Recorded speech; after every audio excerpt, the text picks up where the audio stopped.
Assalamualaikum warahmatullahi wabarakatuh. Perkenalkan, nama saya Deti Rusniwati, mahasiswi STAI Asanta Jambi. Ingin menerangkan hasil karya artikel yang saya buat yang berjudul Penggunaan Metode Diskusi pada Mata Pelajaran IPS terhadap belajar siswa di kelas 5 MI An-Nurul Pala. Nah, adapun isinya di situ ada terutama ada pendahuluan, ada metodologi penelitian, kesimpulan, dan yang terakhir adalah abstrak. Jadi saya akan menjelaskan hasil metodologi penelitiannya. Nah, adapun di metodologi penelitiannya itu adalah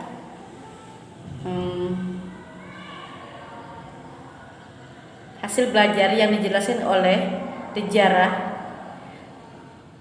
penggunaan bahwa hasil belajar adalah penelitian penilaian tentang kemajuan siswa dalam segala hal yang dipelajari di sekolah menyangkut pengalaman, kecakapan, atau keterampilan yang dinyatakan serendah atau penilaian berdasarkan pernyataan bahwa hasil belajar penyampaian faktor yang dinilai yang diperoleh oleh siswa melalui proses belajar. Dari motivasi belajar adanya hasil belajar pada diri seseorang ditandai dengan pembelajaran tingkah laku. Oleh sebab itu,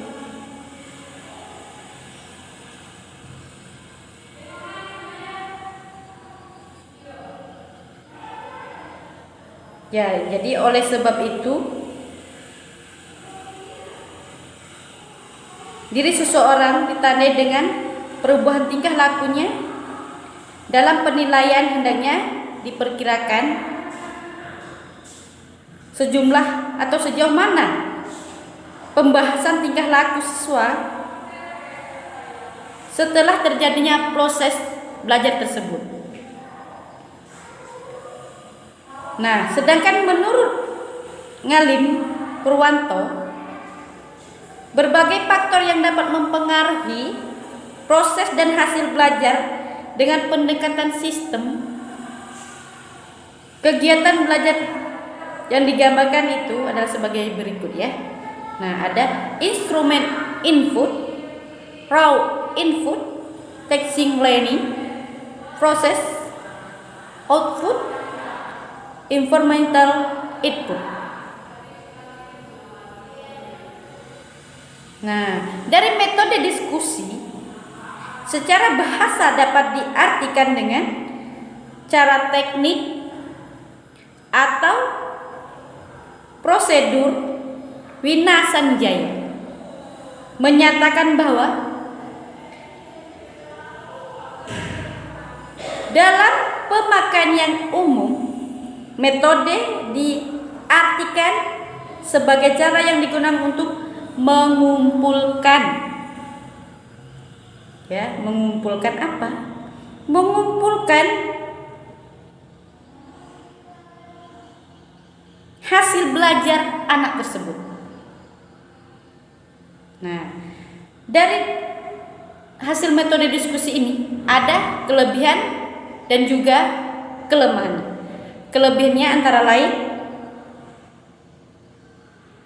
metode diskusi mempunyai beberapa keunggulan, di mana keunggulan metode diskusi ini sangat bermanfaat dalam proses belajar mengajar dalam rangka meningkatkan hasil belajar siswa. Adapun kebaikan metode diskusi tersebut ialah merangsang kreativitas anak didik dalam bentuk ide, gagasan, prakarsa, dan terobosan baru dalam memecahkan suatu masalah, dan juga mengembangkan sikap menghargai pendapat orang lain, memperbesar wawasan dan membina untuk terbiasa bermusyawarah untuk memanfaatkan dalam memecahkan suatu masalah oleh dijamah zain ya.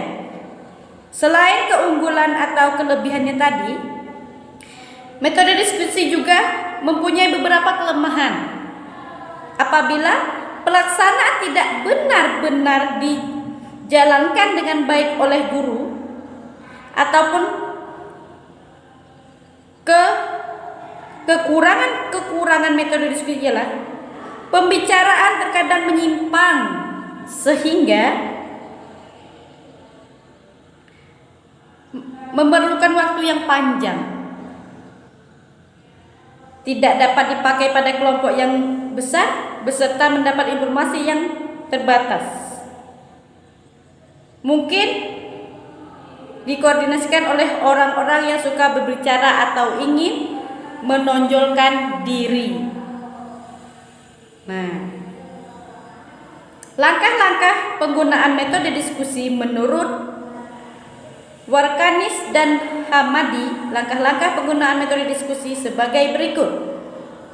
Nah, saya singkat saja ya. Dengan pemimpin, guna para siswa membentuk kelompok-kelompok. Kemudian ya, bentuk kelompok-kelompok, dibikin ketuanya, pembawa acaranya, dan pengarahannya. Nah, dari hasil ketika berdiskusi itu, dari satu kelompok dan kelompok kita suruh setelah berdiskusi hasilnya dari pelajaran tersebut, dari tema ke tema, lalu kita suruh anak-anak untuk bertanya kepada kelompok-kelompok, anggaplah lawan berdiskusinya.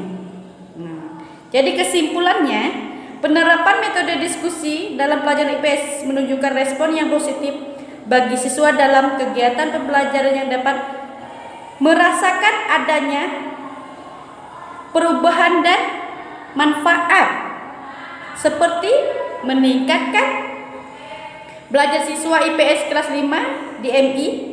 Proses belajar dengan metode diskusi dapat membantu siswa yang kurang dalam memahami materi pelajaran tersebut, meningkatkan motivasi siswa dalam kegiatan pembelajaran, perencanaan guru dalam menerapkan variasi metode sangat penting. Guru harus dapat menetapkan dirinya sebagai fasilitator, motivator, dinamisator dalam pembelajaran. Guru harus mampu menciptakan suasana kelas yang bebas, nyaman, bersih, sehingga menumbuhkan rasa gairah ketika anak belajar.